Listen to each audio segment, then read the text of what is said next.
오케이. 자, 유대인들의 인사말은 샬롬입니다. 샬롬의 뜻은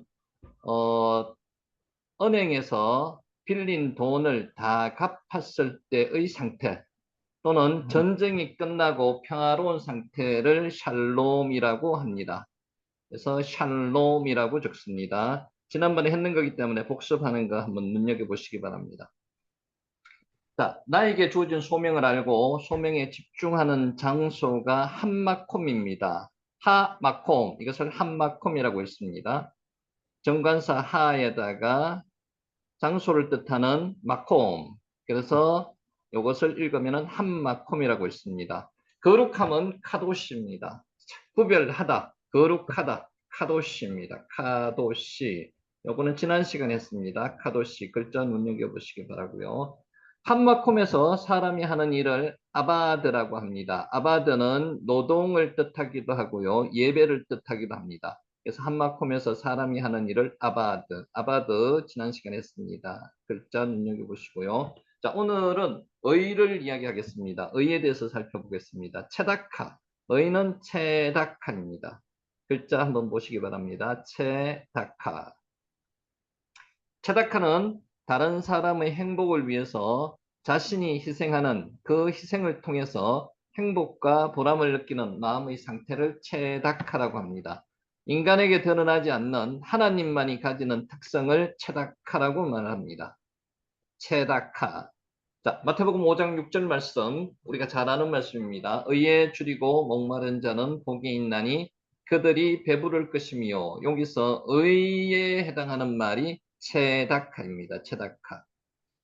마태복음 5장 6절 세 번역으로 읽습니다. 의에 줄이고 목마른 사람은 복이 있다. 그들이 배부를 것이다. 체다카, 여기 의가 체다카입니다. 의는 히브리어로 체다카입니다. 어떤 기준에 부합되다는 뜻입니다. 어떤 기준은 하나님의 기준입니다. 의는 하나님의 기준에 부합되는 삶을 추구하는 것이 체다카입니다. 글자도 읽어보시고 음소거 상태에 있으니까 한번 소리 내서 읽어보시기 바랍니다. 하나님의 기준은 무엇인가? 체다카는 자비, 친절, 관대함을 뜻합니다. 체다카. 글자 계속 반복될 거니까 한번 눈여겨 읽어보시기 바랍니다. 체다카. 체다카는 옳고 그름의 문제, 선악의 문제가 아닙니다. 체다카는 다른 사람에게 자비와 친절을 베푸는 것을 말합니다. 이것이 하나님의 정해놓은 기준에 부합된 삶입니다. 체다카. 체다카는 하나님이 사람에게 요구하시는 기준입니다. 우리가 살아가야 할 생활 방식으로서 다른 사람에게 친절하고 너그럽고 간대한 것이 체다카입니다. 의에 줄이고 목마른 것은 하나님의 생활 방식을 따라서 다른 사람에게 친절하고 자비롭고 관대하게 대하는 삶을 추구하며 애쓰는 것이 체다카입니다. 체다카. 마태복음 5장 6절 메시지 성경으로 읽습니다. 하나님께 입맛이 당기는 너희는 복이 있다. 그분은 너희 평생에 맛볼 최고의 음식이요 음료다. 체다카. 의가 체다카입니다. 하나님께 입맛이 당기는 것은 하나님이 원하시는 삶을 살아가려는 의지와 열심이며 기쁨입니다. 하나님이 좋아하시는 것을 내가 좋아하는 것이고 하나님이 기뻐하시는 것을 내가 기뻐하는 것, 이것이 체다카입니다. 의에 줄이고 목이 마른 것은 다른 사람에게 친절하고 자비롭고 관대한 것은 하나님이 좋아하는 삶이기 때문에 그렇게 살려고 결정하고 그렇게 사는 것을 좋아하고 기뻐하는 것입니다. 체다카. 하나님이 좋아하는 삶의 방식에 따라서 다른 사람에게 친절하고 자비롭고 관대하며 하나님을 경험하게 되고 하나님으로 채워지게 됩니다. 하나님으로 채워지는 것이 영적인 축복이며 배부른 삶입니다. 소리 한번 내서 읽어보시기 바랍니다. 체다카. 어떻게 하나님의 생활 방식에 따라서 다른 사람에게 친절하고 너그럽게 살며 바르게 살 수 있을까? 나의 편견과 고집이 꺾여야 합니다. 내가 작아지고 비워지고 없어지고 하나님으로 채워져야 하는 삶이 체다카의 삶입니다. 체다카. 어떻게 예수님을 닮은 사람이 될 수 있을까? 예수님이 자기를 낮추시고 비우신 것처럼 낮추고 비워야 합니다. 이게 체다카입니다. 자, 유대인의 기부를 위한 저금통에 쓰인 글이 체다카입니다. 유대인들은 개인마다 저금통을 가지고 있습니다. 이 저금통에다가 쓰인 글자가 체다카입니다. 체다카. 자, 하나님은 의로운 삶, 체다카를 삶의 방식과 기준으로 내세우시고 우리에게 그러한 삶을 살도록 요구하십니다. 체다카는 하나님의 성품이시기 때문입니다. 체다카. 시편 116편 5절 말씀입니다. 여호와는 의로우시며 여호와는 은혜로우시며 의로우시며 우리 하나님은 긍휼이 많으시도다. 여기서 의로우시며에 해당하는 글자가 단어가 체다카입니다. 로마서 8장 29절 30절 말씀 또 미리 정하신 그들을 또한 부르시고 부르신 그들을 또한 의롭다 하시고 의롭다 하신 그들을 또한 영화롭게 하셨느니라. 여기에 나오는 의롭다라는 단어가 체다카입니다. 하나님은 우리를 친절하고 너그럽고 관대하게 대하셔서 하나님의 성품인 체다카를 나의 성품이 되게 하십니다. 예수님 닮은 사람으로 만들어 가시는 것입니다. 체다카. 자, 마태복음 5장 6절 다시 한번 읽습니다. 의에 줄이고 목마른 자는 복이 있나니 그들이 배부를 것이며 하나님이 사람에게 요구하시는 기준인 의, 하나님의 성품인 체다카, 곧 다른 사람에게 친절하고 자비롭고 관대함을 삶에서 실천하는 저와 여러분이 되시기를 예수님의 이름으로 축원하면서 오늘 강의를 시작하겠습니다. 체다카, 크게 한번 따라해 보시기 바랍니다. 체다카. 자, 지난번에 했던 거 간단하게 요약하면서 넘어가겠습니다. 중요한 거. 4절. 빛이 하나님 보시기에 좋았더라. 하나님이 빛과 어둠을 나누사. 여기서 주어가 빛이 아니라 그랬습니다. 하나님이 주어라 그랬습니다. 그래서 하나님께서 그 빛을 보셨다. 그리고 그것이 좋았다. 이렇게 해석하셔야 된다고 말씀드렸습니다. 자, 여기서 크게 요거 위에 그 표시해 놨는 거 요거를 주의해서 한번 보시기 바랍니다. 아달은 나누다, 구분하다는, 분리하다는 뜻입니다. 그때 사용되는 단어로서 창세기 1장의 하나님의 창조사에게만 쓰인 단어입니다. 바달, 소리 내서 읽어보시기 바랍니다. 5절, 하나님이 빛을 낮이라 부르시고 어둠을 밤이라 부르시니라. 저녁이 되고 아침이 되니 이는 첫째 날이니라. 이는 첫째 날이리라. 에하드가 서수가 아니라 그랬습니다. 기수라고 그랬습니다. 그래서 무슨 말인가 하면은 첫째 날이라고 했는 것은 정확한 번역이 아니고 의역을 해놨는 겁니다. 이는 하루이니라 이런 뜻입니다. 이해하시죠? 했는 거기 때문에 간단하게 말씀드립니다. 에하드, 하나라는 뜻입니다. 6절, 하나님이 이르시되 물 가운데 궁창이 있어 물과 물로 나뉘라 하시고 여기에 명령문인지 아닌지 한글 성경으로 보면 잘 알 수 없습니다. 그래서 하나님이 이르시되 물 가운데 궁창이 있으라 명령문입니다. 물과 물로 나뉘라 명령문입니다. 그래서 이 두 개를 명령문으로 보시라고 따로 분리해서 말씀을 드립니다. 예히 오르 뭐라 그랬죠? 빛이 있으라. 예히 라키야 궁창이 있으라 명령문입니다. 명령. 라키아 궁창이라고 그랬습니다. 궁창은 넓게 편 철판을 뜻한다고 말씀을 드렸습니다. 6절 하나님이 이르시되 물 가운데 궁창이 있어 물과 물로 나뉘라 하시고 나뉘라 명령문이라는 거죠. 물과 물로 나뉘라 위히 마브띠 나뉘라는 겁니다. 7절 하나님이 궁창을 만드사 궁창 아래의 물과 궁창 위의 물로 나뉘게 하시니 그대로 되니라. 이게 계속 그대로 되니라 반복되는 거죠. 그대로 되니라. YACAN. 그러자 그것이 그렇게 했었다. 운율에 맞게 흥이 나게 만드는 겁니다. 그대로 되니라. YACAN. 9절 하나님이 이르시되 천하의 물이 한 곳으로 모이고 묻이 드러나라 하시니 그대로 되니라. 여기서 이것도 약간의 번역에 문제가 있습니다. 천하의 물이 한 곳으로 모인다는 것은 물이 한 곳으로 모이면 어떻게 됩니까? 바다가 하나밖에 없어야 되는 겁니다. 근데 물이 한 곳으로 모였다는 뜻이 아니고 여기서 에하드라는 단어는 일제히 모였다는 겁니다. 일제히 장소로 모였다는 겁니다. 그래서 엘 마콤 에하드는 일제히 장소로 모이는 그 모습을 표현하는 겁니다. 그래서 한 곳으로라기보다는 일제히라는 표현이 맞습니다. 마콤 우리가 했죠. 한마콤 뭐라 그랬습니까? 한마콤 하나님이 계시는 그 장소, 은혜의 장소, 한마콤, 정관사 하에다가 마콤이죠. 한마콤. 마콤이 장소를 뜻한다고 말씀을 드렸습니다. 9절.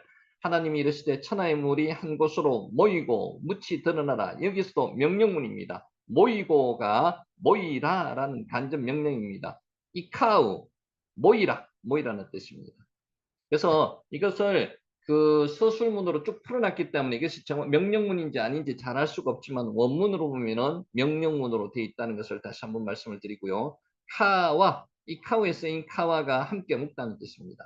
9절 하나님이 이르시되 천하의 물이 한 곳으로 모이고 묻이 드러나라. 이것도 명령문입니다. 모이고 드러나라가 명령문이죠. 묻이 드러나라. 왜 테라의 야빠샤 마른 땅이 보여지라는 것입니다. 왜 테라의 하야빠샤 했는 거기 때문에 빨리 넘어가고 있습니다. 라아가 우리 히브리 단어 중에서 가장 많이 사용되는 성경 단어 중에 하나입니다. 보다는 뜻입니다. 하나님이 우리를 지켜보는 것도 라아이고요. 하나님이 우리 앞에 나타나는 것도 피동으로 라아가 피동으로 나타나는 겁니다. 야빠샤 마른 땅을 의미하는 거고요. 10절 하나님이 묻을 땅이라 부르시고 모인물을 바다라 부르시니 하나님이 보시기에 좋았더라. 라빠샤가 뭐라 그랬죠? 마른 땅이라 그랬죠. 야빠샤 에레처 묻을 마른 땅을 마른 땅을 묻을 땅이라고 지명을 했다는 거죠. 자, 10절 하나님이 묻을 땅이라 부르시고 모인물을 바다라 부르시니 하나님 보시기에 좋았더라. 우레미크의 한마임을 얌밈이라고 했다는 거죠. 바다라고 했다는 거죠. 물이 모인 집단을 모인 것을 바다라고 했다는 겁니다. 17절 요 표시 잘 보시기 바랍니다. 하나님이 이르시되 땅은 풀과 씨 맺는 채소와 각기 종류대로 씨 가진 열매 맺는 나무를 내라 하시니 그대로 내. 이것도 권유형 명령문입니다. 땅은 내게 하라는 명령문입니다. 땅은 싹을 내게 하라는 명령문입니다. 타드쉐 하아레츠. 그러니까 처음에 3절에 나오는 거 빛이 쓰라 예히 오르 또 궁창이 쓰라 예히 라키아 또 땅이 있으라 땅에서 내라 타드시 하아레츠 요 명령문으로 되어 있습니다. 싹을 내라는 뜻입니다. 따샤가 움트다는 뜻이고요. 11절 하나님이 이르시되 땅은 풀과 씨 맺는 채소와 각기 종류대로 씨 가진 열매 맺는 나무를 내라 하시니 그대로 되리라. 여기 채소를 풀과 채소 식물을 풀과 채소 열매 맺는 나무 세 가지로 요 성경에서는 번역이 됐고요. 어떤 성경에서는 두 가지로 번역된 것도 있습니다. 근데 너무 신경 쓰지 마세요. 떼쉐가 풀입니다. 풀 잡초를 이야기하는 거고요. 채소가 에세버입니다. 과목은 에츠페리입니다. 나무 열매 맺는 나무 여기에 에츠페리를 이야기하는 거고요. 자 그림 한번 보세요. 떼쉐 풀입니다. 풀. 성경은 우리 지금 개역개정에서는 세 가지로 구분했습니다. 떼쉐 풀이고요. 에세버 채소입니다. 그리고 에츠페리가 열매 맺는 나무 과실나무를 이야기하는 거죠. 12절 땅이 풀과 각기 종류대로 씨 맺는 채소와 각기 종류대로 씨 가진 열매 맺는 나무를 내니 하나님의 보시기에 좋았더라. 자, 요거는 그르자 땅이 내었다는 뜻입니다. 그르자 땅이 명령을 하니까 내라고 명령을 하니까 땅에서 싹을 내었다는 겁니다. 야차 나아가다는 뜻이고요. 12절 땅이 풀과 각기 종류대로 씨 맺는 채소와 각기 종류대로 씨 가진 열매 맺는 나무를 내니 하나님의 보시기에 좋았더라. 아까 잡초가 뭐라 그랬죠? 떼쉐 풀이 떼쉐입니다. 떼쉐 한번 해보세요. 자, 식물을 총칭하는 단어가 떼쉐입니다. 굳이 구분하자면 채소 과목과는 구별되는 짐승의 먹이로 소용되는 풀이라고 할 수 있습니다. 잡초가 떼쉐입니다. 짐승이 좋아하는 양식으로서의 풀을 나타낼 때 떼쉐라고 썼습니다. 시편 23편에 푸른 초장을 나타낼 때 사용되는 것도 떼쉐입니다.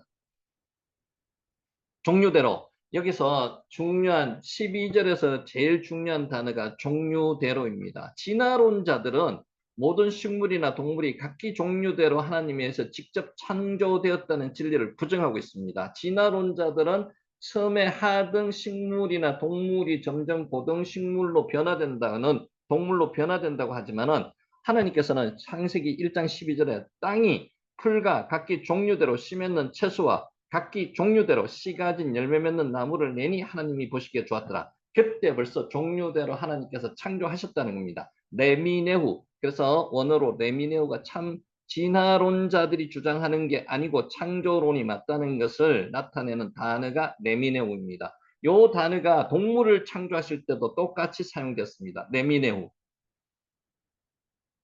땅이 풀과 각기 종류대로 씨 맺는 채소와 각기 종류대로 씨 가진 열매 맺는 나무를 내니 하나님이 보시기에 좋았더라. 에쉐, 에세브, 다음에 씨 맺는 에세브가 채소죠. 그죠? 씨 맺는 채소입니다. 채소 중에서도 씨를 맺는 채소라는 거죠. 에세브 마저리아체라. 여기 씨 맺는 채소라는 겁니다.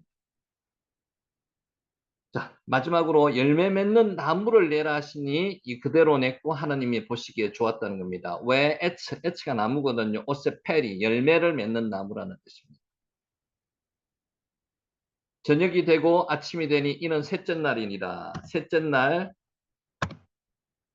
욤 샬리시, 셋째 날이라는 거죠. 저녁이 되고 아침이 되니 셋째 날이라. 자, 셋째 날에 식물이 창조되었습니다. 최초의 생명체가 제3일에 창조되었습니다. 여러분 그거 아십니까? 육식을 하게 된 게 언제부터인지 아십니까? 육식? 언제까지 식물로만 주식을 담당하게 되었을까요? 노아 홍수 이전까지는 성경에 육식을 해뒀다는 기록이 없습니다. 그래서 노아 홍수 이전에는 육식을 하지 않았다고 성경에서 그렇게 이야기하고 있습니다. 그래서 최초의 생명체가 3일에 창조되었고 이것이 노아 홍수 이전까지는 사람들과 동물들이 먹는 주식이었다는 것입니다. 여기까지 지난주에 했고요. 오늘 새로운 과정을 들어가겠습니다. 14절 하나님이 이르시되 하늘의 궁창에 광명체들이 있어 낮과 밤을 나뉘게 하고 그것들로 징조와 계절과 날과 해를 이루게 하라. 광명체들입니다. 예히 메오로토 명령입니다. 아까 예히 오르가 뭐라 그랬죠? 빛이 있으라. 예히 라키아 궁창이 있으라. 오늘 이거 마찬가지입니다. 광명체들이 있으라는 명령입니다. 예히 메오로트 광명체들이 있으라는 겁니다. 광명체들이 있으라. 자, 예희는 실존하다. 하야의 단축형입니다. 하나님의 부드러운 명령을 나타내는 겁니다. 명령. 예히 메오로트 광명체들이 있으라는 뜻입니다. 한글 개혁 성경에는 단수로 번역되었습니다. 개혁 성경, 개혁 이전의 개혁 성경에는 원어 성경으로 메오로트는 복수입니다. 천체에 있는 해와 달과 별들 모두를 가리키는 겁니다. 그래서 개혁 개정 성경에서는 광명체들, 지금 우리가 보고 있는 성경에는 광명체들로 지금 바로 번역이 되어 있습니다. 그래서 해 하나가 아니고요. 달 하나가 아니고 광명체들이 있으라고 이야기하는 겁니다. 명령하시는 겁니다. 예히 메오로트. 따라 한번 해보세요. 예히 메오로트. 메오로트. 요게 복수를 나타내는 트가 복수를 나타내는 의미입니다. 자, 한글 번역에 is가 요게 명령이 아닌 것처럼 나타나 있는데 실제로는 is라 단축형 간접 명령이다. 제가 말씀을 드렸습니다. 하나님께서는 창조 1일에 이미 빛을 창조하셨습니다. 예히 오르 와예이 오르 빛이 있으라 하시니 빛이 뜻 있었더라 이렇게 말씀하셨죠. 제1일에 창조한 빛과 제4일에 창조한 본절의 광명은 무엇이 다른지 지난번에 한번 설명을 드렸습니다. 제3절의 빛에 해당하는 히브리어는 오르인 반면에 본절 이번 14절에는 오르가 아니고요. 마오르입니다. 마오르. 그래서 이것이 구분된다는 거죠. 마오르는 마가 장소를 뜻하는 전치사도 되고요. 도구가 되거나 전치사도 됩니다. 그래서 오르의 어근이 밝다, 빛나다이고요. 동사에 마오르가 붙어가지고 발광체들 이런 뜻입니다. 마가 동사에 첨부돼서 명사를 만듭니다. 그래서 동사가 이루어지는 장소 혹은 도구를 나타내는 겁니다. 마오르는 빛을 내는 곳이기도 하고요. 빛을 내는 도구이기도 합니다. 그래서 빛을 내는 도구들 이게 해, 달, 별이라는 거죠. 마오르, 마오르. 요게 마오르가 복수가 되는 트가 붙으면 마오르트 복수가 되는 겁니다. 창조 1일에 하나님께서는 빛 자체를 창조하셨습니다. 오르를 창조하셨죠. 창조 4일에는 빛을 비추는 도구를 사용하셨습니다. 창조하셨습니다. 그래서 전체에 배치하신 것입니다. 지난번에 그 예를 한번 들어드렸습니다. 발광체가 먼저가 아니고요. 빛이 먼저입니다. 빛이 먼저 창조가 되고 4일째 빛을 비추는 발광체, 해, 달, 별이 창조하셨습니다. 이러한 사실은 16절에서 큰 광명은 태양이고 작은 광명은 달이라는 암시에도 증명이 됩니다. 그래서 논리적으로 다른 게 아니고 틀린 게 아니고 맞습니다. 그게. 이처럼 하나님께서는 향후 제6일에 만드실 창조의 절정이라고 할 수 있는 인간들이 거주하게 될 지구에 지속적으로 빛을 공급하게 될 해와 달과 별을 만드심으로써 우주는 점차 오늘날과 유사한 모습을 갖추게 되었다는 것입니다. 인간이 최첨단 과학을 통해서도 그 크기를 감히 측정할 수도 없을 만큼 광대하고 완벽한 질서하에서 움직이는 천체를 단 한순간에 말씀으로 창조하셨다는 본문의 단어, 단 2개의 단어로 이루어진 언급은 실로 우리를 하여금 억누를 수 없는 큰 감동에 젖어들게 합니다. 이게 뭐라고요? 두 단어가 예히 메오르트, 예히 메오르트. 빛이 있으라 하시니 빛이 있었더라고. 예히 오르 YA 오르듯이 14절에서는 광명체들이 있으라고 명령을 하시는 거죠. 예히 메오로트, 예히 메오로트. 자, 낮과 밤을 나뉘게 하셨습니다. 네, 하버딜 벤 하용, 우벤 할라엘라. 한글 개역 성경에는 본문이 명령형으로 나옵니다. 그러나 원어 성경은 앞서 설명한 강명이 있으가 강명이 있으라로 번역되는 명령형이고요. 이 본문은 명령형이 아닙니다. 개역 성경에는 어떻게 되어 있는가 하면 이렇게 되어 있습니다. 잘못되어 있는 거죠. 하나님이 가라사대 하늘의 궁창에 광명이 있어 주야를 나뉘게 하라 명령인 것처럼 되어 있는데 요게 잘못돼서 개역 개정에는 지금 낮과 밤을 나뉘게 하고라는 전치사구로 되어 있습니다. 지금 번역은 잘 되어 있는 겁니다. 자, 서두에 나오는 내 하버띠 하기 위해서라는 전치사 내와 구별하다는 갈라놓다 아까 다 바달 했죠. 바달 앞에서 봤습니다. 바달의 부정사 연경이 결합되어서 구별하기 위해서 이런 뜻으로 쓰였습니다. 낮과 밤을 구별하기 위해서라는 뜻입니다. 자, 본문은 해와 달과 별과 같은 광명들을 만드신 목적이 왜 만들었다고요? 낮과 밤을 나뉘게 하기 위해서 만들었다는 겁니다. 낮과 밤을 구별하기 위해서 만들었다는 겁니다. 자, 명령문이 아니라 아이라가 이거 글자가 잘못됐네요. 이것은 나뉘게 하고는 명령문이 아니고요. 전치사절입니다. 광명체들이 있어서 나뉘게 했다는 겁니다. 자, 낮과 밤을 나뉘게 하고 네 하브딜 벤 하이옴 우벤 할라엘라 지금 요거 이야기하고 있습니다. 본문에 나오는 낮은 낮을 이야기하기도 하고요. 13절에는 날을 이야기하기도 합니다. 밤은 라일라입니다. 라일라. 자, 선하신 하나님께서 낮과 밤을 만드셨다는 사실은 하나님의 자녀된 성도들이 낮에도 하나님을 위하여 살고 밤에도 하나님을 위하여 살아야 함을 교훈하고 있습니다.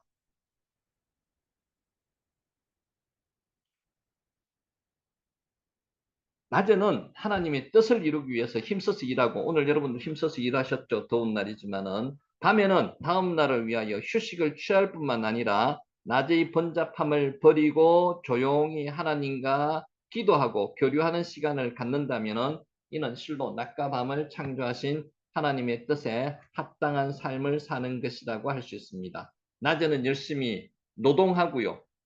밤에는 하나님께 기도하고 하나님과 교류하고 그런 게 하나님의 뜻에 합당한 삶을 사는 거라는 거죠. 아바드, 노동이 아바드라 그랬죠. 카도시가 구분하다, 분별하다는 뜻이었고요.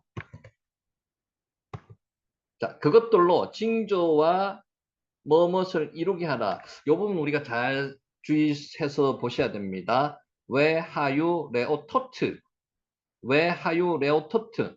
요거 직역하면 이렇습니다. 그리고 그것들은 징조를 위하여 있으라는 뜻입니다. 뭐가? 계절과 날과 해는 징조를 위하여 있으라는 겁니다. 계절과 날과 해의 징조를 위하여 있으라는 겁니다. 자, 여러분 질문 하나 합니다.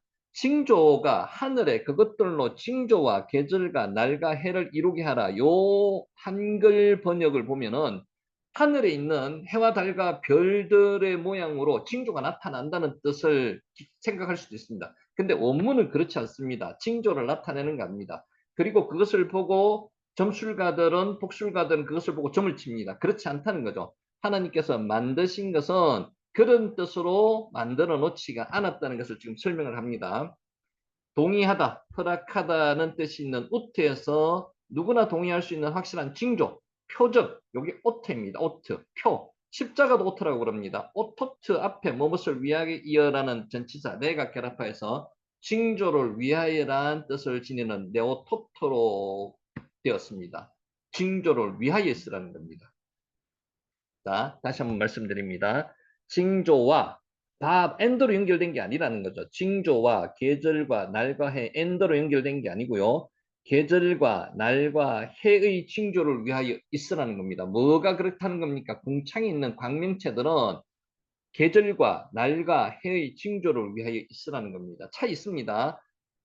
궁창에 있는 광명체들이 징조를 나타내기 위해서 있는 건 아니고요. 계절과 날과 해를 위하여 해의 징조를 위하여 있으라는 겁니다. 그래서 그걸로 가지고 점술가들이 점을 치고 하는 그 자체는 안 맞다는 겁니다. 그리고 또 하나 중요한 게 하나 있습니다. 지금 모든 문화권에서 해와 달과 별은 숭배의 대상입니다. 그런데 오늘 하나님께서 14절에 해와 달과 별을 창조하셨다고 하시는 겁니다. 그 숭배의 대상을 하나님께서 창조하셨다는 것, 그러니까 그것들은 숭배의 대상이 되지 않는다는 것도 같이 동시에 말씀하고 계시다는 겁니다. 자, 다시 한번 말씀을 드립니다. 이처럼 본문은 천체의 움직임은 누구도 부인할 수 없는 세월의 흐름에 대한 표적입니다. 표적, 오트입니다. 오트.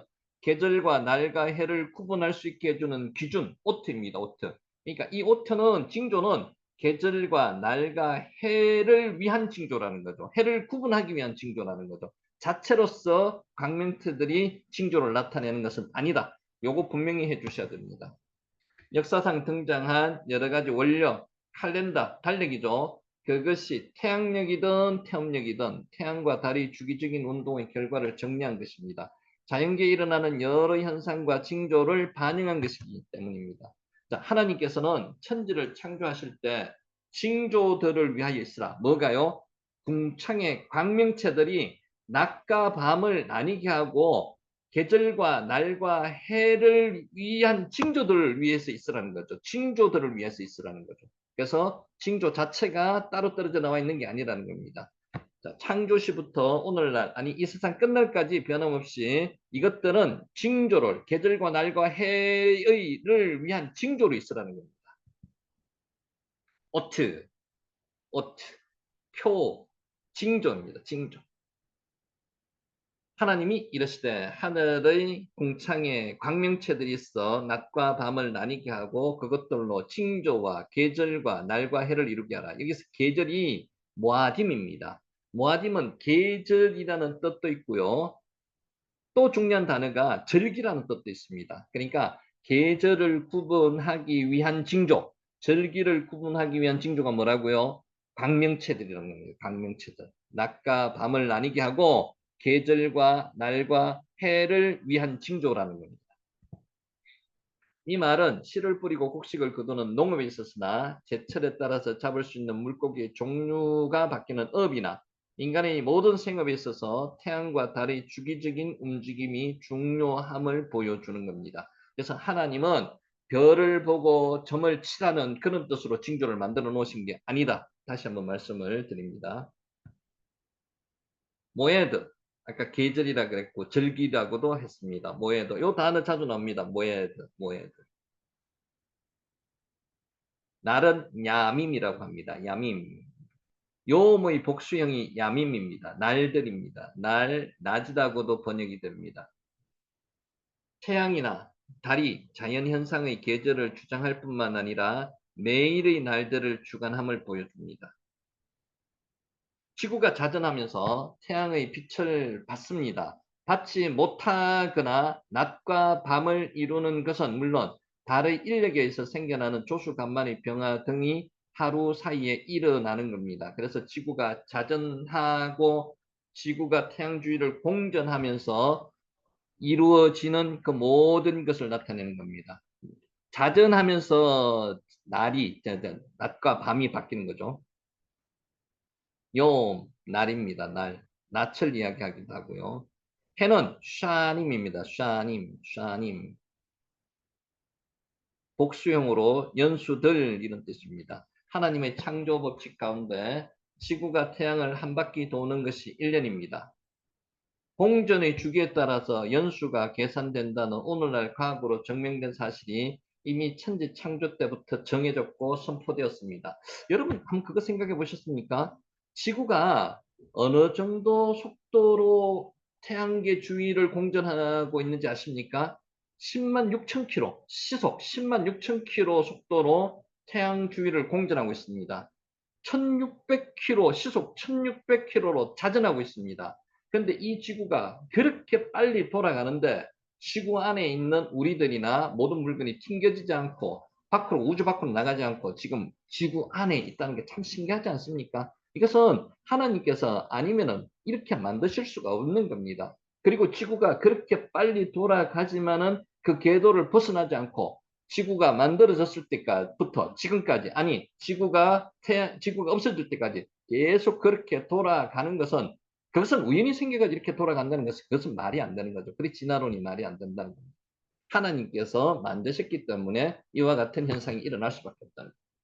인간이 생활하는 데 있어서 기본이 되는 것은 진화론적 사고를 가진 사람들이 주장하듯이 인간의 지혜가 점점 향상된 결과로 인간이 만들어낸 것이 아니라 이미 창조 시부터 하나님께서 주어진 것입니다. 하나님께서 주신 이러한 기본적인 틀은 이 세상 마지막 날까지 계속될 것입니다. 또 하나 중요한 게 하나 있습니다. 사람은 점점 머리가 발달해 가는 게 아니고요. 옛날의 머리가 지금보다 훨씬 더 좋았다고 추정을 합니다. 왜냐하면 아담 생각해 보세요. 하나님께서 만드신 창조하신 그 동물들 하나하나에다가 이름을 붙였습니다. 이름을 붙인다는 것은 그것의 주권과 소유권을 가진다는 거죠. 아담이 그만큼 머리가 좋았다는 겁니다. 그런데 우리가 죄를 지음으로써 머리가 점점 나빠져서 지금 우리 뇌 용량의 3%, 0.3% 얼마 사용 못한다는 겁니다. 그래서 옛날에 지금보다 훨씬 인간은 우수했다고 성경은 이야기하고 있습니다.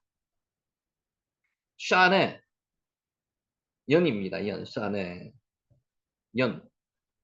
14절 하나님이 이르시되 하늘의 궁창에 광명체들이 있어 낮과 밤을 나뉘게 하고 그것들로 징조와 계절과 날과 해를 이루게 하라. 중요하니까 다시 한번 설명을 합니다.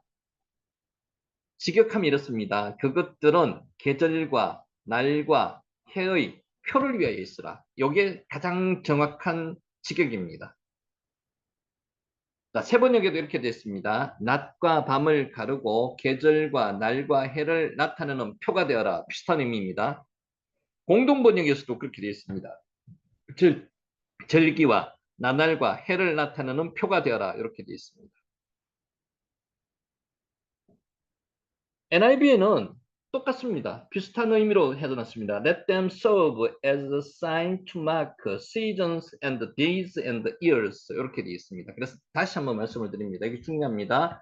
그것들로 징조와 계절과 날과 해를 이루게 하라. 이 말은 그것이 뭡니까? 공창에 있는 광명체들은 계절과 날과 해의 표를 위하여 있으라는 겁니다. 그 자체로서 어떤 징조를 나타내가지고 인간의 기륭화복을 나타내는데 점치는데 사용하는 그런 게 아니라는 거죠.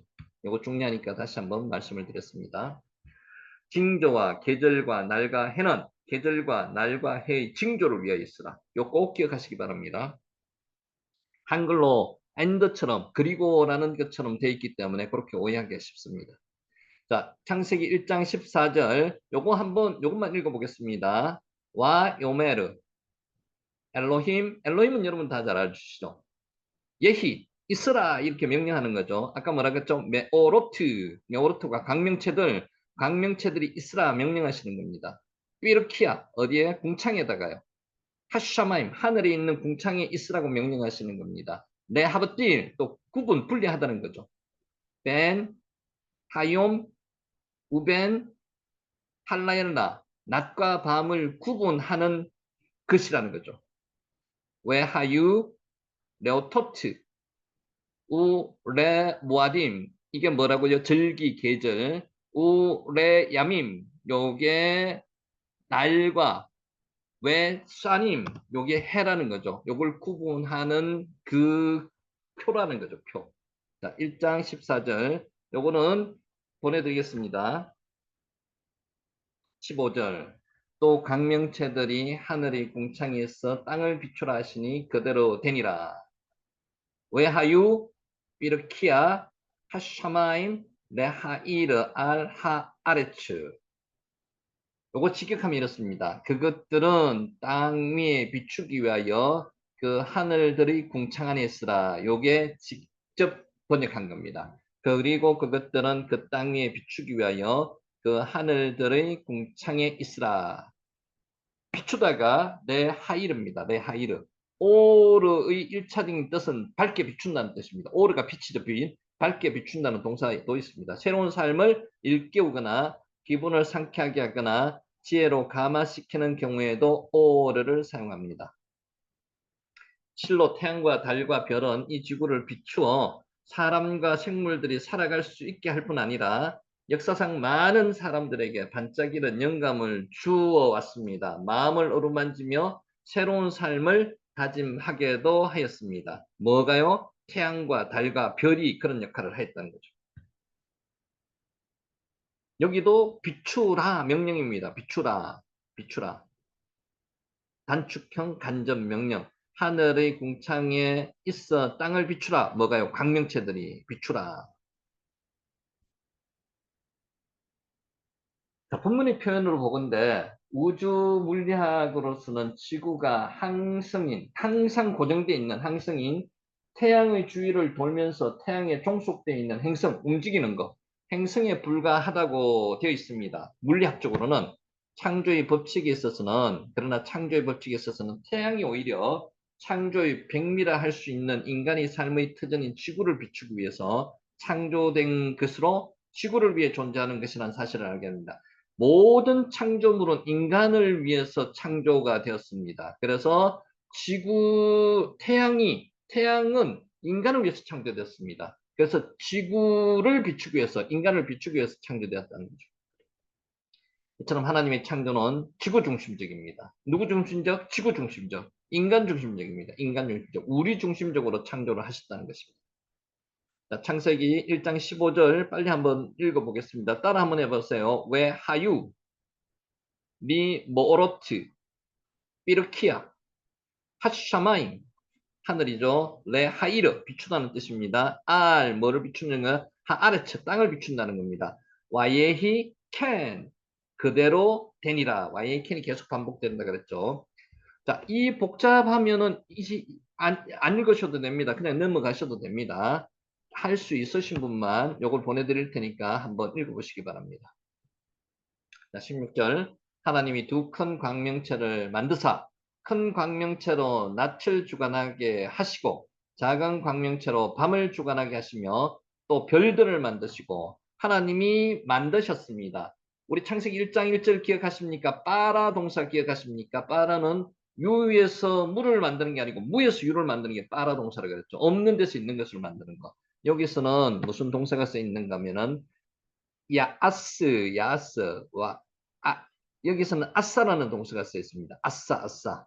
아싸는 있는 것을 가지고 유에서 유를 만드는 겁니다. 자, 다시 한번 엘로힘이란 하나님이 이름을 밝힘으로써 창조 주체가 누가 되신다고요? 하나님이 창조의 주체가 전능하신 하나님임을 강조하고 있습니다. 본장에서는. 그러니까 하나님이 와야 아스 엘로힘. 여러분 다시 한번 말씀을 드립니다. 히브리어에서는 주어가 먼저 나오는 게 아니고 동사가 먼저 나오는 겁니다. 와야스 그리고 만들었다 엘로힘 이렇게 되는 겁니다. 원래 주어는 안 나와도 되는 거예요. 그런데 강조하기 위해서 나오는 거죠. 동사 안에 주어가 다 포함되어 있습니다. 여기서 만들다는 7절에 나오는 만들다 아싸와 동일한 단어로서 어떤 기존 재료를 가지고 새로운 것을 조성하는 것을 아싸라고 합니다. 유에서 있는 것을 가지고 만드는 것을 아싸라고 합니다. 그래서 미리 만들어 놓은 천지창조를 해놓은 것 중에서 두 큰 광명체를 만들었다는 겁니다. 하나님께서는 이미 창조 1일에 창조하신 빠라이 빛을 활용하여서 지구에 빛을 보내줄 수 있는 해와 달을 만드셨습니다. 하나님께서는 인간의 유익을 도모하기 위해서 항구적으로 지구에 빛을 보내줄 수 있는 도구, 해와 달을 만드셨다는 것입니다. 주관하게 하시고 내 메모 샬레트 한글 성경에도 반영되고 있습니다만은 원어 성경을 보면은 동일한 단어 혹은 동일 반대 단어가 사용돼서 대꾸를 이루는 구절임이 분명히 드러납니다. 이것을 흥을 돋치시키기 위해서 자, 큰 광명으로 에트 한마오르 핫가돌 핫가돌은 큰 뜻이거든요. 크다는 뜻이거든요. 한마오르 마오르는 그 빛이라는 뜻이죠. 그 빛. 큰 빛 에트 한마오르 핫가돌과 작은 광명 왜 에트 한마오르 하카톤 하카톤은 작다는 뜻입니다. 요거 두 개를 대칭해 놨습니다. 비교해 놨습니다. 에트 한마오르 핫가돌 왜 에트 한마오르 하카톤 자, 낯을 주관하게 하시고 내 메모셜레트 하이옴이 낮이라는 뜻이죠. 밤을 주관하게 하시며 내 메모셜레트 할라일라 이것도 대꾸로 흥을 돋구기 위해서 시처럼 이렇게 기록해 놨습니다. 대꾸를 이렇게 만들어 놨습니다. 한글로 읽는 거하고 실제로 원어로 읽는 거하고 차이가 그런 데서 많이 납니다. 유사한 발음으로 이루어진 대꾸는 본문을 읽는 사람으로 하여금 흥취를 느끼게 합니다. 또 마치 창조의 현장에 있다는 생각을 가지게끔 합니다. 또 뿐만 아니라 은연중에 하나님의 창조 사역이 아무런 방해 없이 순조롭게 잘 진행되고 있다는 느낌을 갖기도 합니다. 카탄, 카탄이 작다는 뜻, 하카톤 요거 나올 때 한테 카탄 작다는 뜻입니다. 까돌 크다는 뜻이고요. 카탄 작다는 뜻입니다.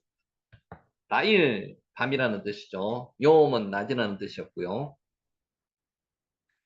메모샬라 통치 주관이라는 뜻입니다. 여러분 혹시 그거 아세요? 모투샬라흐가 뭔지 아세요? 모투샬라흐 모두샬라 이름입니다. 무트가 죽음이고요. 샬라흐가 보낸다는 뜻입니다. 그래서 죽음을 보내는 자 그게 모두샬라입니다. 모두샬라가 죽었을 때 노아의 홍수가 왔죠. 모투샬라흐 그래서 요거하고 비슷한 발음의 단어가 메모샬라는 통치 주관이라는 뜻입니다. 자, 창세기 1장 16절 제가 빨리 읽어보겠습니다. 눈으로 따라오시기 바랍니다. 와 야스 엘로힘 에트 쉐네 함메오르트 핫게돌림 에트 함마오르 핫가돈 크다는 뜻이고요. 네머스 네 메모셜레트 하욤 웨에트 함마오르 핫카톤 작다는 뜻이었습니다. 네 메모셜레트 할라일라 웨트 핫코카빔 자, 다시 한번 누차 말씀을 드리는데 이것은 한번 읽어보자는 취지였고요. 이것을 너무 마음에 두지 마십시오. 못 읽으면 그냥 지나가시면 됩니다. 나중에 눈으로 한번 익혀보시기 바랍니다. 자, 17절 하나님이 두 큰 광명체를 만드사 큰 광명체로 낮을 주관하게 하시고 작은 광명체로 밤을 주관하게 하시며 또 별들을 만드시고 하나님이 창조의 주체가 누구시다고요? 엘로힘 하나님이란 단어가 구약에서는 예호와 엘로힘 엘샤다이 아도나이 이런 단어가 쓰였습니다. 본문의 주관하게 하시고 네 메모샬레트 주관하다는 뜻 아까 앞에서 한번 했죠. 단어 봤습니다. 다스림 관할이라는 뜻입니다. 메모샬라 연계해서 뭐뭇을 위해서는 레라는 전치사와 함께 쓰여서 뭐뭇을 위해서 자, 본절에서도 큰 광명이 해고요. 작은 광명이 달입니다. 별들을 만들어서 하늘에 배치시키신 분이 하나님이시라는 것입니다. 고대 이방사에서 성행했던 천체 숭배가 부당함을 밝힙니다. 그들은 고대 사회 사람들은 해를 신으로 섬겼습니다. 달신을 섬겼습니다. 별을 신으로 섬겼습니다. 근데 그것을 하나님께서 만들었다고 모세는 창세기에서 정확하게 기록하고 있습니다. 섬길 대상이 아니라는 거죠. 오직 하나님만 섬길 대상이라는 겁니다. 해와 달과 별들이 아무리 아름답고 그 움직임이 기묘하다 할지라도 창조주 하나님의 지혜로 우신가 영광을 선포하고 있는 것입니다. 이것은 숭배의 대상이 아니라 만물의 영장인 인간을 위해서 봉사해야 하는 하나님의 피조물이 지나지 않는다는 것을 명확하게 모세가 지금 기록하고 있는 겁니다. 창세기 1장 17절 좀 쉽습니다. 와이텐, 오탐, 엘로힘, 삐르키아, 하샤마임, 네 하이르, 알, 하아르처. 하나님이 그것들을 하늘의 궁창에 두어 땅을 비추게 하셨다. 이런 1장 17절을 원문으로 한번 읽어봤습니다. 제가 빨리 읽는 이유는 크게 중요하지 않기 때문에 한번 보자고 하는, 보고 넘어가자고 하는 그런 취지에서 읽었습니다. 자, 6일간의 창조 18절. 낮과 밤을 주관하게 하시고 빛과 어둠을 나누게 하시니 하나님이 보시기에 좋았더라.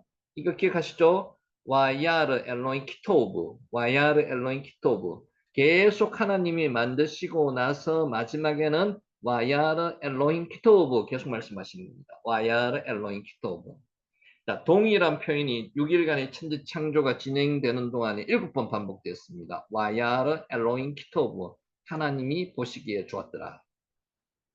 보시기에 좋았더라는 표현과 더불어 6일간의 천지 창조에 있어서 반복되는 말이 또 있습니다. 부르시다. 말과 복을 주다는 말이 있습니다. 여기서 부르시다는 말은 첫째 날, 둘째 날, 셋째 날이 있었고요. 복을 주다는 말은 다섯째 날과 여섯째 날이 있었습니다. 바라크, 복을 주다. 자, 여러분 그거 기억하세요. 하나님께서 며칠째 되는 날에 보시기에 좋았더라를 2번 했습니까? 3일째 되는 날에 보시기에 좋았더라는 말씀을 2번 하셨습니다. 6일째 되는 날에도 2번 하셨습니다. 그래서 총 6번 하셨다고. 그래서 유대인들은 수요일, 셋째 날을 결혼일로 잡는 경우가 많습니다.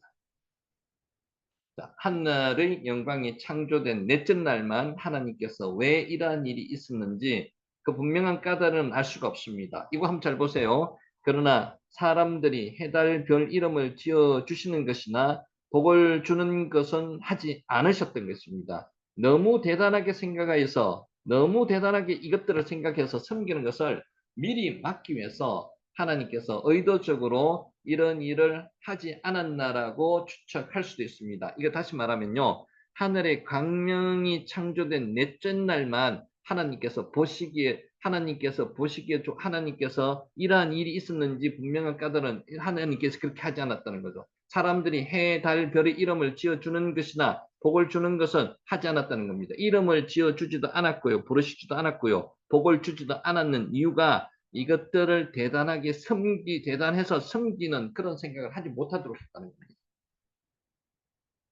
1장 18절.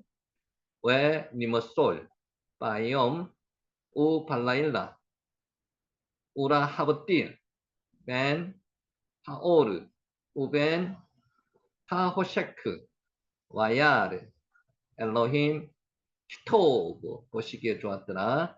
자, 우리가 처음에 누차 말씀을 드렸지만은 원문 자체를 아직 잘 읽지 못하는 상태에서 이것을 습득하기가 상당히 어렵습니다. 근데 1장에 대해서 이렇게 말씀을 드리는 이게가 아니면 한번 볼 시간이 없기 때문에 한번 경험하시는 차원에서 말씀을 드리는 거지 이것을 숙지하시는 차원에서 말씀을 드리는 것이 아니니까 모르시면 그냥 패스 하시면 됩니다. 19절. 저녁이 되고 아침이 되니 이는 넷째 날이니라. 넷째 날 욤 레비이 넷째라는 뜻입니다. 레비이. 천지 창조 4일은 태양이 지고 달이 떠오르며 별이 밤 하늘에 빛난 최초의 날입니다. 자, 빛이 있었지만은 제3일에 빛이 있었지만은 발광체가 없었습니다. 근데 제4일에는 태양도 있고 달도 있고 별도 있는 그런 빛이 있었습니다. 자, 이로부터 비로소 오늘날과 마찬가지로 태양이 지고 달이 떠오름으로써 저녁이 되고 다시 태양이 떠오름으로써 새날이 밝아오게 되었던 것입니다. 이제 완전하게 천체는 궁창은 다 찼습니다. 이러한 현상은 해가 어두워지며 달이 빛을 내지 아니하며 별들이 하늘에서 떨어지는 마태복음 24장 29절 마지막이죠. 종말 때. 이 세상 종말의 날까지 이 현상이 계속 일어날 겁니다. 해가 뜨고 달이 지고 해가 지고 이런 현상이 계속 일어날 겁니다. 그리스도의 보혈의 공로로 구원받은 자가 거하게 될 새하늘과 새 땅에는 태양과 달이 없어도 빛 가운데 있을 것이라고 계시록에 기록되어 있습니다. 레비이 뭐라 그랬죠? 네 번째는 뜻입니다. 네 번째. 넷째 날이니라. 넷째 날. 와예히 에레브. 와예히 보케르. 욤 레비. 요거는 계속 반복된다 그랬죠. 저녁이 되고 아침이 되니 이는 넷째 날이니라. 요거는 운율처럼 계속 따라다니는 겁니다. 자, 한번 보겠습니다. 첫째 날 빛이 있으라 하시니 빛이 있었더라. 예히 오르 와예히 오르 첫째 날이고요. 예히 라키아 궁창이 있으라 하시니 궁창이 있었고요. 땅이 물을 나뉘게 하셨죠. 바다와 육지를 나누게 하셨죠. 그리고 예히 마오르트 넷째 날 광명체들을 있으라 하셔가지고 광명체들을 만드셨습니다. 지금 여기까지 넷째 날까지 했습니다. 자, 넷째 날의 창조 다시 한번 정리합니다. 해와 달과 별을 만드셨습니다. 하늘의 궁창에 광명체들이 있어서 낮과 밤을 나뉘게 하였습니다.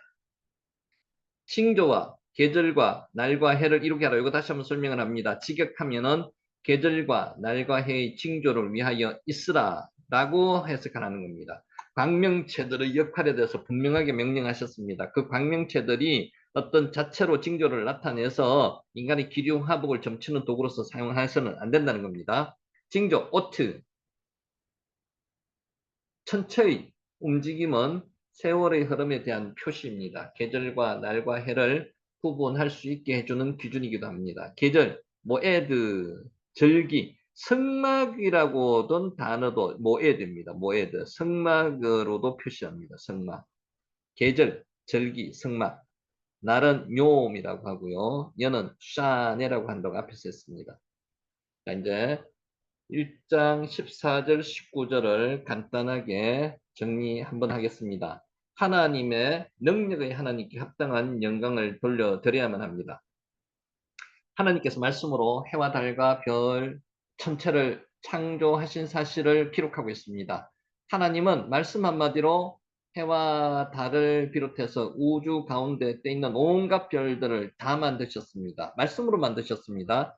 이러한 본문은 우리로 하여금 하나님의 위대하신 능력에 감탄을 자아내게 합니다. 눈을 들어 하나님께서 창조하신 천체를 한번 바라보시기 바랍니다. 얼마나 장엄하고 놀랍습니까? 하나님의 말씀 한마디에 이 장엄한 천체가 순식간에 생겨나는 것입니다. 빅뱅으로 생겨난 게 아니고요. 하나님의 말씀으로 생겨났다는 것입니다. 더 놀라운 것은 이 천체들이 아무것도 의존하지 않은 채 우주 공간에 매달려 있다는 겁니다. 실제로 매달려 있는 것 아닙니다. 떠 있습니다. 이게 하나님의 창조의 능력이라는 거죠. 또한 이 천체들이 가만히 있지 않고 엄청난 속도로 움직이면서도 전혀 충돌하지 않고 정해진 궤도를 한 채 오차도 없이 운행하고 있다는 겁니다. 과학자들의 연구 결과에 의하면 지구는 매시 10만 6천 킬로로 아까 말씀드렸죠. 태양 주위를 공전합니다. 또 1600킬로로 속도로 자전합니다. 이렇게 빨리 돌아가고 있음에도 불구하고 지구는 궤도에서 전혀 이탈하지 않고 정확하게 정해진 궤도를 운행하고 있습니다. 지구의 물체도 날아가지 않고 온전하게 유지되고 있습니다. 과학자들은 이것을 인력이라고 이야기를 합니다. 중력이라고 법칙이라고 이야기를 합니다. 맞는 이야기입니다. 그러나 그다 근본적으로는 하나님께서 말씀으로 인력이나 중력이 있게 하신 것입니다. 하나님의 창조하심 속에 들어가 있습니다. 그러므로 히브리서 기자는 하나님께서 그의 능력의 말씀으로 만물을 붙들고 계신 것으로 묘사하고 있습니다. 이러한 사실을 보면서 참으로 하나님께서 천체를 창조하셨다고 믿는 사람들은 하나님의 창조의 능력 앞에서 경건한 마음으로 머리 숙여 창조주 하나님께 경배하지 않을 수가 없습니다. 진정 우리는 이 우주와 전체의 만물을 만드신 능력의 창조주 하나님께 합당한 영광을 돌려야만 합니다. 오직 창조주 하나님만을 경배해야 합니다. 아바드, 경배하다, 예배하다, 그에게 세세토록 찬양 드려야 하는 것입니다. 여러분은 만물을 보면서 무엇을 생각하십니까? 오늘 이 말씀을 들으면서 무엇을 생각하십니까? 단순히 아름답고 신비하고 그런 생각만 하십니까? 그곳에서 그것을 있게 하신 우리 하나님의 놀라운 능력을 생각하지 않으십니까? 그 하나님을 바라보셔야 됩니다. 그 하나님을 오늘 말씀으로 만나야 된다는 거죠. 실로 하나님께서는 우리의 찬양과 경배를 받으시기에 합당한 분이신 것을 깨닫고 하나님을 찬송하기에 주저하지 마시기를 바랍니다. 세상은 위한 빛이 됩시다. 우리가 세상을 위한 빛이 되어야 됩니다. 하나님께서는 창조 넷째 날에 해와 달과 별을 창조하셨습니다. 하나님께서 해와 달을 창조하신 목적은 크게 두 가지입니다. 앞에서 설명드렸습니다. 첫째는 빛을 발하여서 낮과 밤을 비치게 하는 것입니다. 둘째는 계절과 날과 해의 징조를 위해서 창조했습니다. 우리가 주목할 사실은 해와 달이 창조된 첫 번째 목적입니다. 낮과 밤을 비치게 하는 것입니다. 해와 달은 그 자신을 위해서 존재하는 것이 아니라 다른 별을 위해서 존재합니다. 해와 달은 빛을 발하여서 지구를 비춤으로써 지구를 위해서 지금 존재하는 겁니다. 만드셨는 겁니다. 사람과 생물들로 하여금 활동할 수 있도록 해주신 겁니다. 해와 달이 비침으로써 식물이 자라나게 하는 거고요. 해와 달이 비침으로써 낮과 밤이 구분되게 하는 거고요.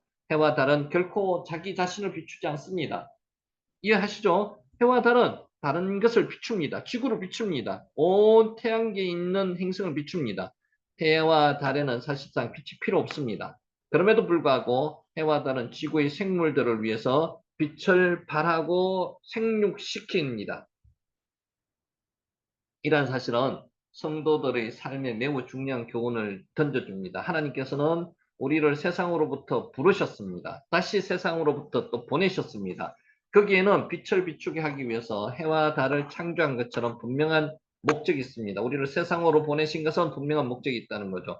바로 우리로 하여금 세상에 빛을 비추게 하심으로써 세상 사람들로 하여금 생명을 얻고 바른 길을 가게 하기 위해서 우리를 세상에 보내신 것입니다. 따라서 하나님께 부름받고 다시 세상에 보냄받은 우리는 이 사명을 잘 감당해야 합니다. 수행해야 합니다. 해와 달이 그 지원받은 목적에 충실하여 조금도 어김없이 정해진 시간에 따라서 낮과 밤을 비추듯이 우리 성도들은 세상에 대해서 의의 빛, 아까 체다카라고 그랬죠. 저희가 생명의 빛을 끊임없이 비추어야 합니다. 특별히 우리는 태양이 자기에게는 아무런 유익이 없으면서도 자신을 태워서 빛을 발함으로 생물들로 하여금 생명력을 얻게 하듯이 우리 자신은 희생하고서라도 태워서 세상에서 빛된 삶을 살아야 합니다. 예수님이 이런 삶을 사셨습니다. 그리하여서 많은 사람들로 하여금 우리를 세상에 보내신 하나님을 믿고 참 생명에 이르도록 해야 할 것입니다.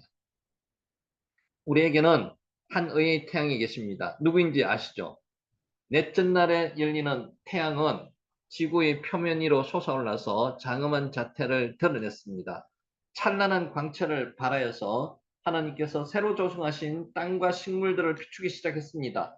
그 위력은 경이적이었습니다. 특성은 새로웠습니다. 역할은 막중했습니다. 마찬가지로 지금으로부터 2000년 전에 죄로 어두워진 인간 세상 가운데 세상의 의의 빛을 비추기 위해서 죄악의 어둠을 물러가게 하신 경이로운 의의 태양이 떠올랐습니다. 바로 우리 주 예수 그리스도이십니다. 태양이 하나님에 의해서 지원받아 넷째 날 갑자기 어두운 세상에 떠올라서 만물을 소생하게 하였듯이 예수 그리스도는 2000년 전에 하나님께 보냄을 받아서 죄로 어두워진 세상에 떠올라서 치료의 광선을 발하셨습니다. 죄로 죽어가는 인간의 영혼을 소생케 하셨습니다. 그분이 바로 예수 그리스도이십니다. 그는 태양계의 태양이 태양계의 중심인 것처럼 계시된 진리의 생명을 주는 중심이 되셨습니다. 태양이 스스로 빛을 발하여 세상에 비추는 것처럼 그 자신으로부터 스스로 빛을 발하여서 인간에게 비추셨습니다. 태양이 햇빛이 더러움이 오염되지 않는 것처럼 세상의 죄와 부패에 오염되지 않으시고 순결하고 흠이 없이 세상을 살아가셨습니다. 그리고 햇빛이 한이 없고 무궁무진한 것처럼 의의 태양으로부터 발산되는 치유와 구원의 햇살을 예수님께서는 비추셨습니다. 누구든지 태양 아래로 나아가면 빛을 받을 수 있는 것처럼 누구든지 예수님 앞에 나아가는 자는 치유와 구원을 얻을 수 있습니다. 그리스도는 어두운 세상을 밝히고 죄로 죽어가는 인간의 심령에 생명을 비추기 위해서 이 세상에 떠올라서 찬연히 빛나는 의의 태양이십니다. 우리는 이 의의 태양 아래로 나아가야 합니다. 하나님 앞에 나아가야 합니다. 예수님 앞에 나아가야 합니다. 그를 할 때 태양 아래에 있는 생물들이 따사로운 햇빛을 받아서 생명과 활력을 얻듯이 우리 또한 의의 태양이신 그리스도로부터 발산되는 의의 햇살의 따뜻한 감화를 받아서 생명력을 얻기도 하고요. 역동적인 삶을 살게 됩니다. 정녕 여러분은 우리 모두 의의 태양이신 그리스도의 아래 온전히 거하여서 그의 의의 햇살을 받으면서 사시기를 예수님의 이름으로 간절히 축원합니다. 아멘. 자, 자기의 의를 자랑하시지 마시기 바랍니다. 하나님은 창조 넷째 날에 하늘의 궁창에 두 큰 광명체 해와 달을 만드셨습니다. 아싸라고 그랬죠. 아싸. 그 중에 보다 큰 광명은 태양이고 작은 광명은 달입니다.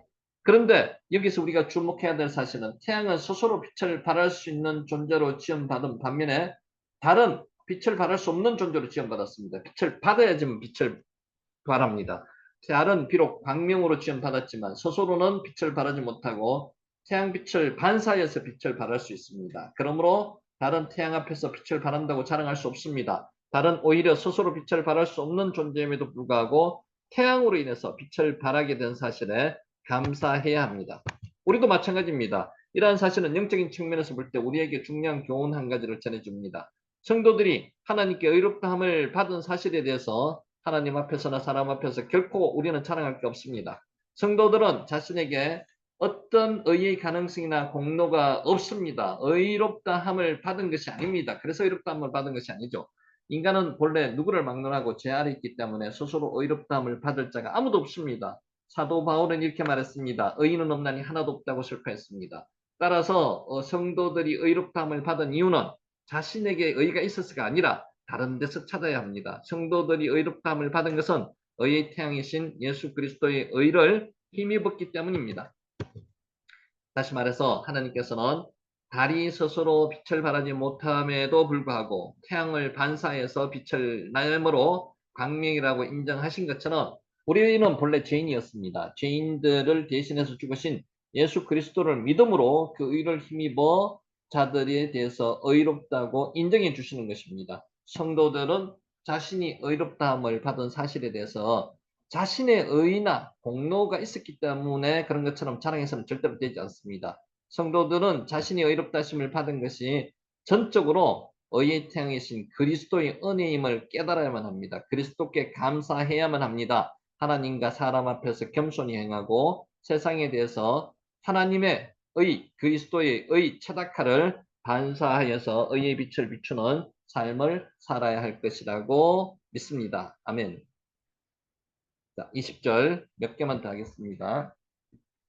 하나님이 이르시되 물들은 생물을 번성하게 하라. 땅 위의 하늘의 궁창에는 새가 나르라 하시고 생물은 세렛 네페시하야 여기서 실제로 이 생물 세르츠는 수중생물을 이야기하는 겁니다. 세르츠가 물속의 수중의 기어다니는 뜻이 있거든요. 자, 세르츠는 기는 것, 파충류 혹은 수중동물을 이야기를 합니다. 네페시는 혼입니다. 목숨입니다. 생기를 뜻하는 거예요. 생기. 특히 호흡이라는 측면이 강조됩니다. 네페시하야, 숨쉬는 생명체들 이런 뜻입니다. 생물. 하야는 살아있다, 생활하다, 활발하다는 뜻입니다. 이걸 종합하면 생물은 물에서 생활하는 호흡하는 것들, 요 생물, 세레스 네페시아야입니다. 세레스 네페시아야. 수중에서 숨쉬는 것들 이런 뜻입니다. 자, 보다 포괄적으로 본다면 단순히 어류뿐만 아니라 어류를 포함해서 수중 생활을 하는 파충류까지 전 수중 생물을 다 가리키는 겁니다. 기는 것, 표현이 독립적으로 사용되며 이것이 파충류를 가리키는 데 적합하므로 본문의 표현은 주로 물고기 종류를 가리킨다고 보는 것이 좋습니다. 그래서 기는 것보다는 수중 생물 이런 뜻으로 보시면 맞습니다. 네페시와 하야란 단어를 사용한 것은 고대 히브리인들이 동물만 숨쉬고 살았다고 생각했습니다. 이러한 동물은 그 이전에 창조된 식물과 구분하여서 묘사하기 위해서라고 합니다. 식물은 실제로는 숨을 쉽니다. 광합성 작용을 합니다만은 실제로 네페시 하야 숨 쉬는 것은 동물입니다. 그래서 동물과 식물을 구분한다는 의미에서 생물, 세레추, 네페시아야, 수중생물이라는 뜻, 정확하게는 수중생물이라는 뜻입니다. 샤르츠, 수중동물. 하나님이 이르시되 20절 물들은 생물을 번성하게 하라. 땅의 하늘의 궁창에는 새가 나를 하시고 번성하다. 이 쉐르추라는 단어를 썼습니다. 번식하다, 무수히 생기다, 득실거리다, 가득하다는 쏴라츠에서 나왔습니다. 쏴라츠. 자, 득실거리고 가득 찬 상태, 꾸물꾸물하는 게 득실득실하는 상태, 단회적으로 나타내고 마는 것이 아니라 계속 지속되라는 하나님의 자비로우신 명령으로 이해할 수 있습니다. 번성하라. 이 샤라추, 번성하라는 뜻입니다. 번성하라. 샤라츠, 미완령입니다. 하나님께서는 수중 동물을 창조하시고 우글거린다고 표현할 정도로 풍성하게 창조하셨습니다. 또한 이러한 상태가 계속 우글거리는 상태가 계속 지속되게 하셨습니다. 이 축복에 따라서 바다 가운데는 실로 놀라울 정도로 다양한 어종이 풍성하게 살고 있습니다. 번성하라. 이 샤르추, 샤르추. 그럼에도 불구하고 오늘날 급속도로 자연이 피폐해지고 많은 생물이 그 개체수가 줄어들어가고 있습니다. 멸종하는 지경에까지 이르고 있습니다. 특별히 지금 바다에 수온이 올라서 많은 생물들이 죽는 사태가 많이 발생을 합니다. 하나님께서 명하신 대로 자연을 관리하지 못한 인간의 책임이 크다고 할 수 있습니다. 지구의 환경은 점점 더 나빠져가고 있습니다. 이것이 인간의 하나님께서 주신 자연을 잘 관리하지 못한 인간의 책임이라는 겁니다. 새는 오프입니다. 오프. 오프 한번 해보세요. 오프. 날다, 날개치다, 춤추다가 오프입니다. 오프. 오프, 오프. 발음이 비슷하죠. 뜻이 운율이 새뿐만 아니라 곤충까지도 포함하는 모든 날짐승들을 나는 날짐승들을 오프라고 합니다. 오프, 오프. 히브리 원어로 이 단어는 마치 춤추듯이 아름답게 공중을 날아다니는 날짐승의 자태를 회화적으로 잘 보여줍니다. 오프, 오프. 오프 하면 기억하세요. 새, 날아다니는 것들. 날으라. 예, 오페프. 앞에서 새가 오프라고 말씀드렸습니다. 오프가 날다는 동사였습니다. 이게 미완령으로 계속 날개짓하며 하늘을 날아다니라는 의미가 예, 오페프입니다. 오페프. 나르라. 명령입니다. 예, 나르라. 명령. 원어 성경은 동일한 어근을 갖는 두 낱말을 반복으로 사용하여서 리듬감을 주는 경우도 있고요. 또 강조하는 뜻도 있습니다. 음악적인 효과를 리듬감을 주는 그런 뜻도 있습니다. 우프는 날다는 의미에도 덥다는 뜻도 있습니다. 우프, 날아다니는 거. 춤추다는 뜻도 있습니다. 물속을 가득 채우고 아름답게 노니는 물고기와 마찬가지로 하늘을 뒤덮고 춤추듯이 날아다니는 날짐승이 그 개체수가 많을 뿐만 아니라 매우 아름다운 모습으로 날아다니고 있음을 잘 묘사하고 있습니다. 샤르츠가 뭐라 그랬죠? 우글거리다, 우글거리다. 번성하다, 샤르츠, 이 샤르츠 그랬죠. 샤르츠. 여기에 비해서 새는 우프, 날아다니다. 하늘을 뒤덮고 춤추듯이 많이 날아다니는 날짐승, 그 개체수가 많을 뿐만 아니라 아름다운 모습을 표현하고 있습니다. 샤르츠, 우프. 1장 20절 빨리 한번 읽어보겠습니다. 와 요메르 말씀하시는 게 이제 아마르가 말씀하시는 거죠. 그리고 말씀하셨습니다. 엘로힘 이 쉐르추 쉐르추가 뭐라 그랬죠? 쉐르추 번성하다는 뜻이었죠. 하마임 쉐르츠 네페쉬 하야 생물이라 그랬죠. 쉐르츠 네페쉬 하야는 수중 생물이라 그랬습니다. 왜 오프 오프는 새라고 그랬습니다. 예 오페프 알 하아레치 알, 페네, 레키아, 한마에, 공창 아래, 하늘 아래 공창에서 날아다니는 뜻입니다. 하나님이 이르시되 물들은 생물을 번성하게 하라. 땅 위 하늘의 궁창에는 새가 나르라. 이게 1장 20절이었습니다. 21절 하나님이 큰 바다 짐승들과 물에서 번성하여 움직이는 모든 생물을 그 종류대로 날개 있는 그 모든 새를 그 종류대로 창조하시니 하나님의 보시기에 좋았더라. 큰 바다 짐승 하타니님 학개도올림 자, 큰 까도르라 그랬습니다. 까도르 크다는 뜻이고요. 강하다 존귀하다는 강대하다는 뜻이 까도르입니다. 까도르 물고기를 탄님이라고 합니다. 긴 물고기를 탄님이라고 합니다. 그래서 용도 탄님이라고 표현한 게 욥기에 나오고요. 뱀을 탄님이라고 표현한 적도 있습니다. 출애굽기 10장 9절. 악어도 탄님이라고 표현한 적이 있습니다. 길이가 긴 동물을 가리키는 말로 번역되나 여기서는 까도르를 붙여 물에 사는 몸집이 큰 힘이 센 강한 동물, 즉 고래나 상어나 악어를 가리키는 게 여기서 까도르 탄님이라는 거죠. 까도르.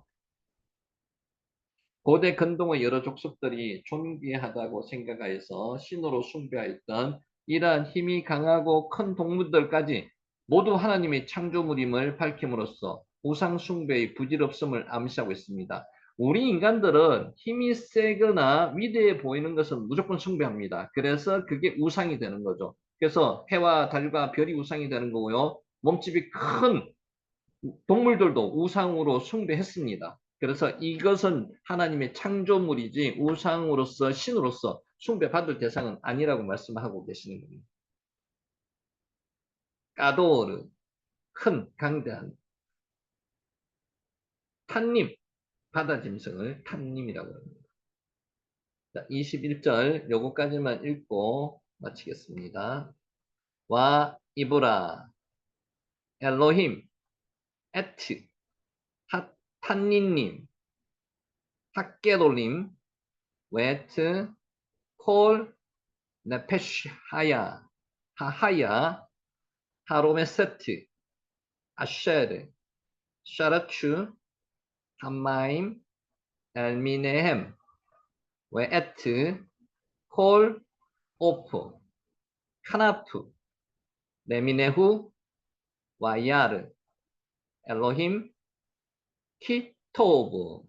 자, 여기에 하나님이 큰 바다 짐승들과 물에서 번성하여 움직이는 모든 생물을 그 종류대로 날개 있는 모든 새를 그 종류대로 창조하시니 하나님이 보시기에 좋았더라. 이런 뜻입니다. 하나님이 큰 바다 짐승들과 물에서 번성하여 움직이는 모든 생물을 그 종류대로 레미네후라 그랬습니다. 종류대로 만드셨습니다. 모든 생물을 종류대로, 날개 있는 모든 새를 종류대로, 식물도 앞에 종류대로 만드셨다 그랬습니다. 레미네후, 창조하시니 하나님의 보시기에 좋았더라. 여기서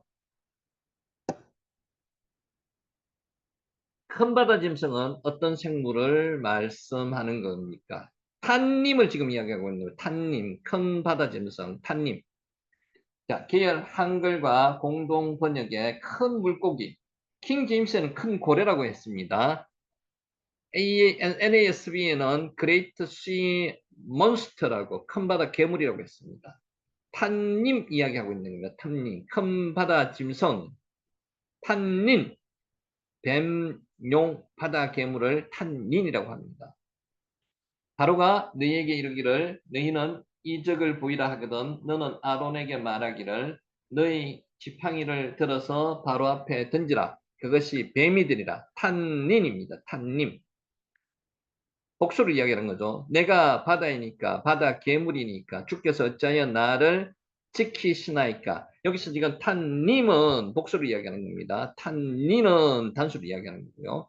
그날의 여호와께서 그의 견고하고 크고 강한 칼로 날랜 뱀 리오야단 곧 꼬불꼬불한 뱀 리오야단을 벌하시며 바다에 있는 용 탄님.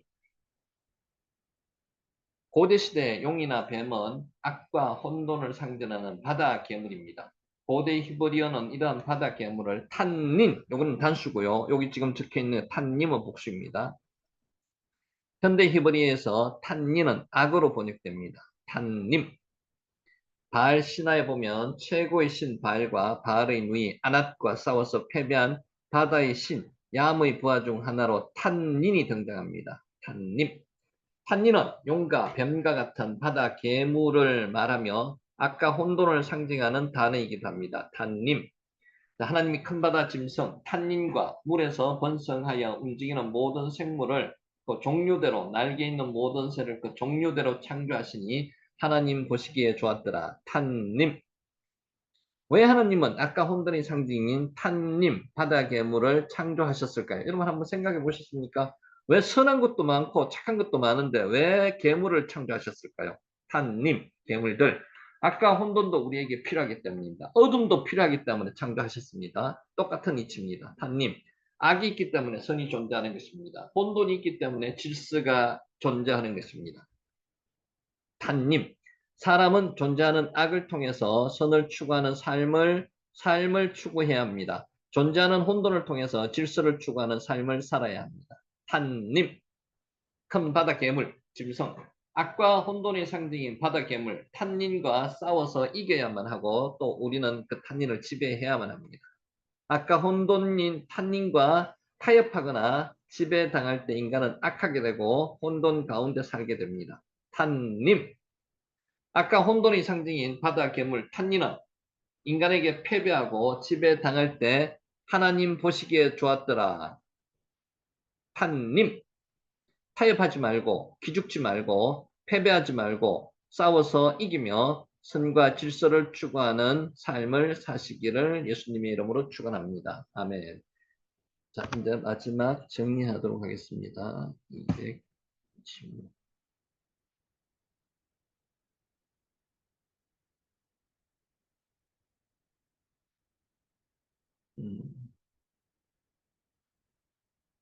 자, 우리 요 문장 읽죠. 눈에 읽죠. 알티라. 기억하십니까? 알티라. 알티라. 너는 두려워하지 말라. 이사야 41장 10절 말씀입니다. 너는 두려워하지 말라. 43장 1절 말씀이기도 하고요. 참된 신앙인은 사람을 두려워하지 않습니다. 오직 하나님만을 두려워합니다. 알티라. 두려워하지 말라. 사람을 두려워하면 올무에 걸리게 됩니다. 알티라. 여호와를 의지하는 자는 안전하리라. 잠언 29장 25절 말씀입니다. 왜 사람을 두려워하면 올무에 걸리게 될까요? 알티라. 누군가를 두려워하면 그의 마음을 거스르지 않는 행동을 하게 됩니다. 그런데 문제는 두려워하는 사람과 하나님의 뜻이 충돌되는 경우 누구를 따르냐는 거죠. 사람을 두려워하면 사람을 따르게 된다는 겁니다. 그래서는 안 된다는 겁니다. 여기서 대표적인 인물이 사울입니다. 하나님은 사울왕에게 아말렉 족속을 치라고 명령하셨습니다. 이때 사울왕은 아말렉 족속뿐만 아니라 모든 짐승도 멸하라는 명령을 받았습니다. 잘 기억하고 계시죠, 우리도? 사울왕은 전쟁에 나갔고 승리했습니다. 알티라, 두려워하지 말라. 사울왕은 아말렉 족속은 쳐서 멸하였으나 짐승들은 다 죽이지 않고 일부를 끌고 왔습니다. 명령을 순종하지 않았습니다. 불순종했습니다. 그러면 사울왕은 왜 하나님의 명령을 어겼을까요? 여러분 한번 생각해 보셨습니까? 왜 어겼을까요? 사람을 두려워했습니다. 선지자 사무엘 앞에서 그 이유를 이렇게 질투했습니다. 내가 범죄하였나이다. 내가 여호와의 명령과 당신의 말씀을 어긴 것은 내가 백성을 두려워하여 그들의 말을 청종하였음이니이다. 사무엘상 15장 24절 말씀입니다. 사울왕은 백성을 두려워하였습니다. 백성을 두려워하였습니다. 알티라 해야 되는데 아마도 백성들이 좋은 짐승들은 죽이지 말자고 반대했을 것입니다. 인기를 얻기 위해서 그랬습니다. 인기를 따라가면 안 됩니다. 사울왕은 백성들의 마음을 잃을까봐 두려워해서 하나님의 말씀을 어겼습니다. 인간을 따라가는 거죠. 그러나 그러자 하나님도 사울왕을 버리셨고 더 이상 은혜를 베푸시지 않았습니다. 우리도 사람을 두려워하거나 사람을 따라가서는 안 됩니다. 하나님의 말씀을 따라가야 된다는 거죠. 두려워하지 말라는 겁니다. 알티라. 이처럼 사람을 두려워하면 올무에 걸리고 인생을 망치고 맙니다. 반면에 하나님을 의지하는 사람은 어떤 상황에서도 안전할 수 있습니다. 사람을 알티라 두려워하지 말아야 합니다. 하나님을 의지하는 사람은 어떤 위협에도 굴하지 않고 하나님의 말씀을 최고로 여기고 절대적으로 순종합니다. 거인 골리앗 앞에서 이스라엘 병사들이 벌벌 떨었습니다. 그때 소년 다윗이 무장도 하지 않은 채 골리앗과 싸우러 나갔습니다. 알티라 두려워하지 않았습니다.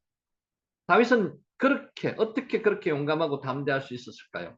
하나님을 의지했기 때문입니다.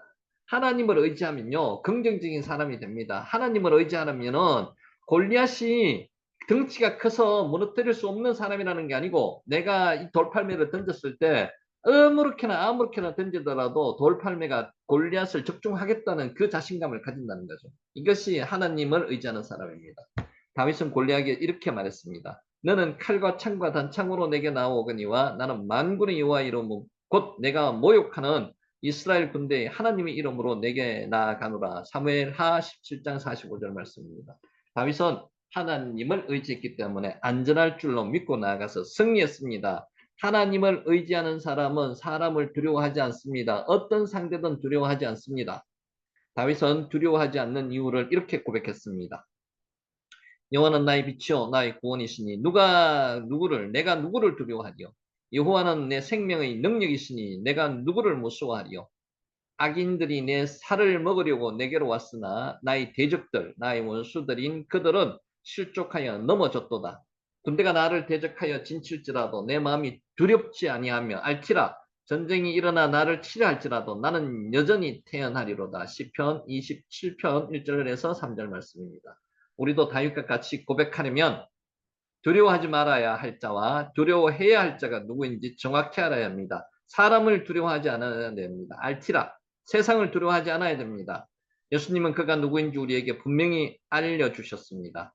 몸을 죽이고 그 후에는 능히 더 못하는 자들을 두려워하지 말라. 알티라 마땅히 두려워할 자를 내가 너희에게 보이리니 곧 죽인 후에 또한 지옥으로 던져넣는 권세 있는 그를 두려워하라. 누가복음 12장 4절에서 5절 말씀입니다. 사람은 아무리 권세가 있어도 사람 몸 밖에는 죽이지 못합니다. 이게 사람입니다.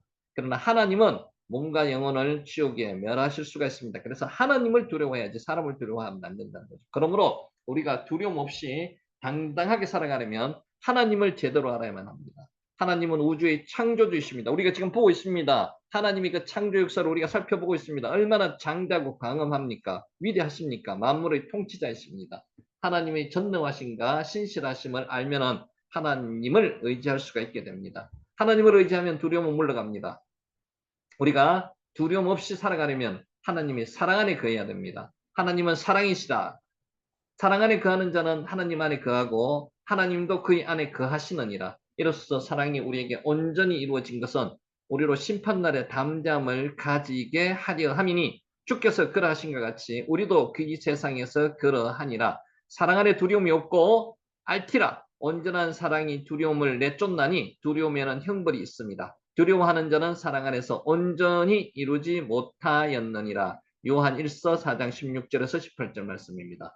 하나님 아버지와 아들의 사랑이 십자가로 나타났습니다. 십자가를 붙들면 사람을 두려워하지 않게 됩니다. 알티라. 저 공중에 구름이 일어나고 큰 나팔이 울릴 때에도 두려워하지 않고 주님을 맞이할 수가 있게 되는 것입니다. 오늘 여러분들 더운 날씨에 수고 많으셨습니다. 제가 기도하고 마칠 테니까 잠시만 기다려 주시기 바랍니다.